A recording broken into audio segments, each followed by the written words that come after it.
নমস্কাৰ। আজি মই আপোনালোকৰ ওচৰলৈ লৈ আহিছোঁ অন্য এটা ৰেচিপি কল পচলাৰে মুৰ্গীৰ মাংস। ইয়াতে মই আধা পচলা কাটি লৈছোঁ, কল পচলা। আৰু ইয়াতে মোৰ তাত আছে আধা কিলো ব্ৰইলাৰ মাংস। আৰু ইয়াতে মই 3টা পিঁয়াজ কাটি লৈছোঁ, ডাঙৰ পিঁয়াজ কাটি লৈছোঁ মিহি মিহিকৈ। আহক বনাবলৈ যাওঁ। এতিয়া মই কেৰাহী লৈ লৈছোঁ, কেৰাহীটো মই গৰম হ'বলৈ দিছোঁ।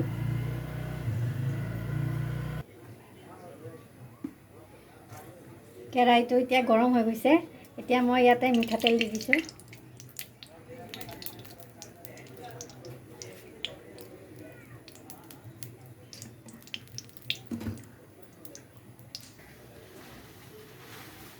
তেলখিনি প্ৰায় গৰম হৈ গৈছে। এতিয়া অকণমান মই ইয়াতে চেনি দি দিছোঁ।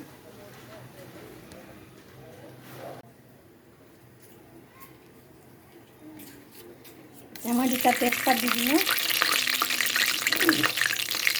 শুকান জলকীয়া 2টা দি দিলোঁ।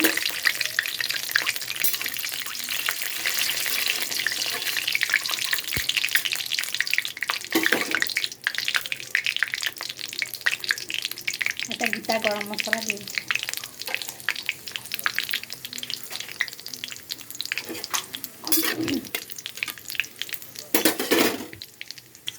এতিয়া ইয়াতে কাটি লোৱা পিঁয়াজখিনি দি দিছোঁ।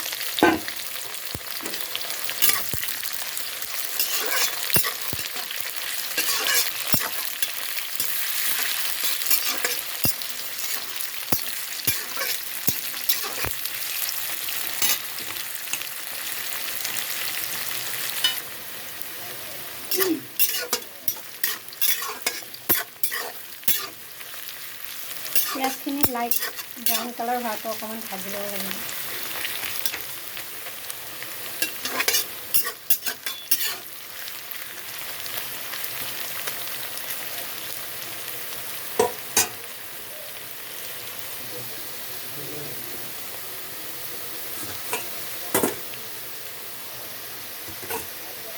পিঁয়াজখিনি দেখিবলৈ পাইছে, গুলপীয়া গুলপীয়া হৈছে, ধুনীয়া ৰং আহিছে এটা।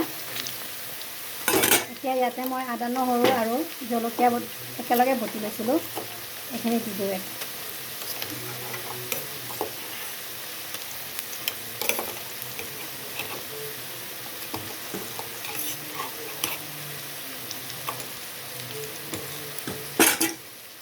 আদা নহৰুখিনি ভালকৈ ভাজি ল'ব লাগিব।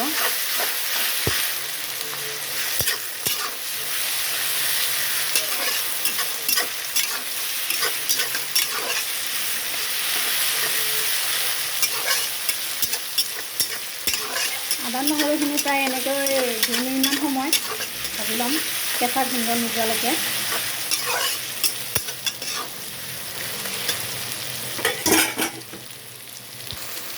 এতিয়া ইয়াতে মই ডাঙৰ চামুচেৰে 2 চামুচ হালধি গুড়ি লৈ লৈছোঁ।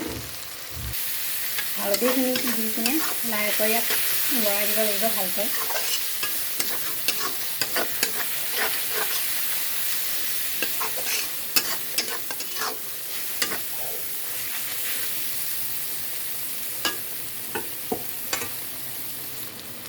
এতিয়া ইয়াতে মই আপোনাৰ kasmiri ৰেড চিলি 1 চামুচ লৈ লৈছোঁ। মছলাখিনি ভালদৰে মিলাই কিনে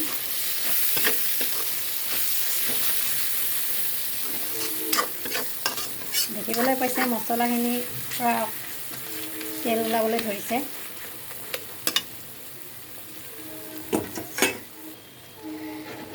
সোৱাদ অনুসৰি নিমখ দি দিব।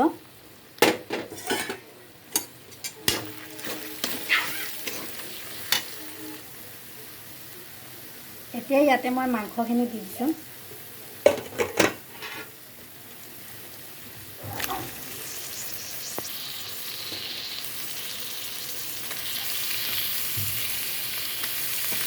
মাংস মই প্ৰায় আধা কিলো লৈছিলোঁ।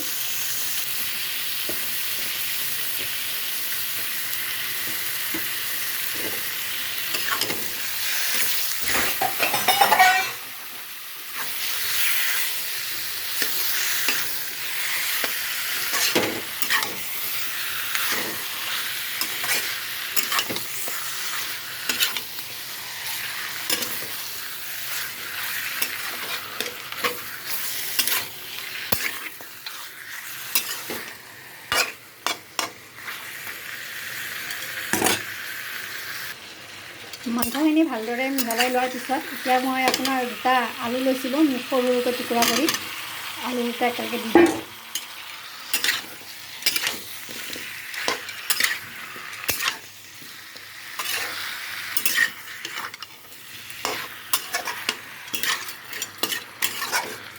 প্ৰায় 5 মিনিটমান সময় এনেকৈ ল' ফ্লেমত ভাজি থাকিব লাগিব।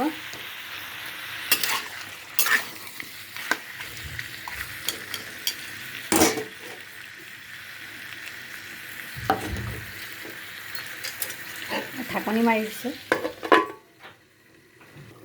প্ৰায় 5 মিনিট সময় এনেকৈ ঢাকনি লোৱাৰ পিছত ঢাকনখন গুচাই লওঁ।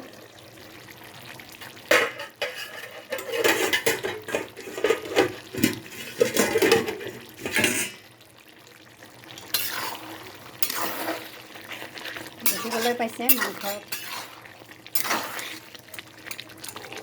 ধুনীয়াকৈ ওপৰলৈ উঠি আহিছে।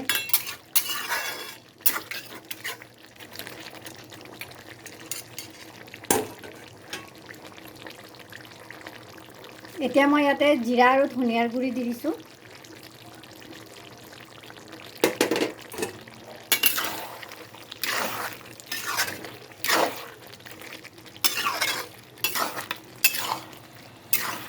মাংসখিনি দেখিবলৈ পাইছে প্ৰায় আধা ভজা হৈয়ে গৈছে।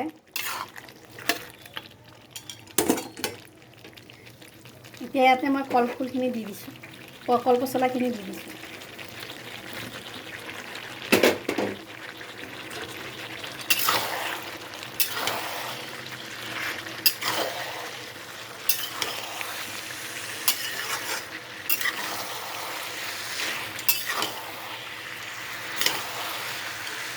পচলাৰ সৈতে মাংসখিনি ভালকৈ লৰাই দিছোঁ।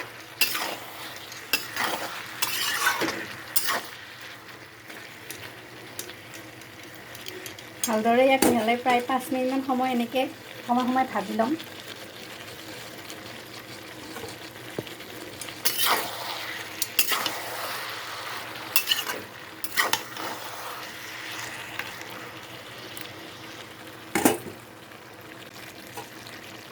প্ৰায় 10 মিনিটমান এনেকৈ মই ভাজি ল'লোঁ মাংসখিনি পচলাৰ সৈতে।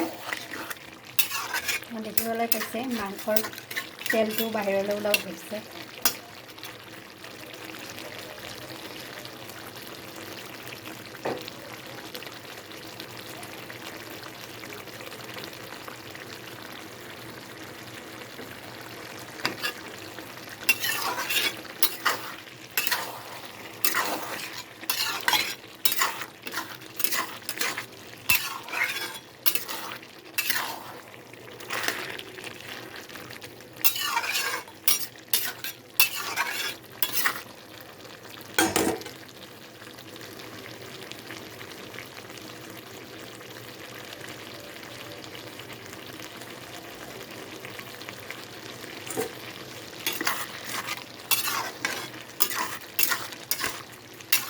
আকৌ 5 মিনিটমান সময় এনেকৈ মই আৰু অকণমান সময় ভাজি ল'ম।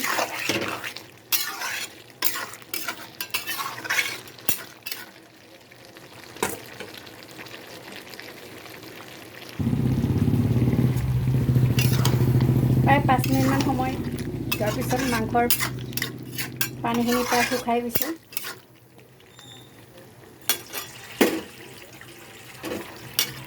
ভাজি হৈ গৈছে।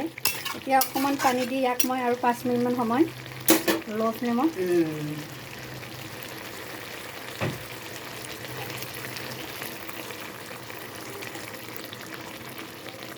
প্ৰায় সৰু গিলাচেৰে 1 গিলাচ পানী দি ভালকৈ ইয়াক লৰাই দিছোঁ।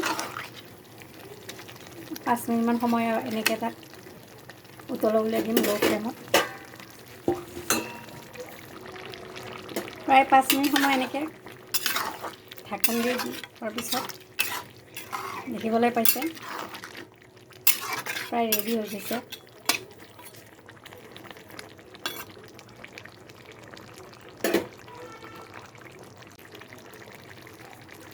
একেবাৰে শেষত অকণমান জালুকৰ গুড়ি দি দিছোঁ।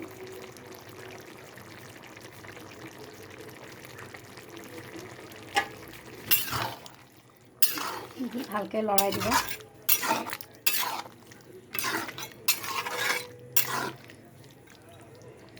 ৰেডি হৈ গৈছে কলফুলেৰ পচলাৰে